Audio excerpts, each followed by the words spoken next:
কথায় আছে না, ন্যাড়া বেলতলায় একবারই যায়। তো যাই হোক, আমি যেহেতু ন্যাড়া না, তাই আমি বেলতলায় বারবারই যাই। প্রতিদিনের মতো আজকেরও আমি বেবিকে নিয়ে এই পার্কে গিয়েছিলাম একটু হাঁটতে। অন্যান্য গাছের সাথে এখানে একটি বেল গাছও আছে এবং এই গাছে বেশ কিছু বেল রয়েছে। এবং আমি যে চিন্তাটা প্রত্যেকদিন করি, যেহেতু এটা একটা পার্ক জোন, সো এখানে বিভিন্ন বয়সের মানুষ থাকবে এবং বাচ্চারা থাকবে, এটাই স্বাভাবিক।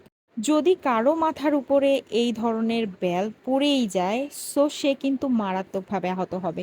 চিন্তা করতে করতেই কিন্তু আমি আমার বাচ্চাকে নিয়ে হাঁটতেছিলাম।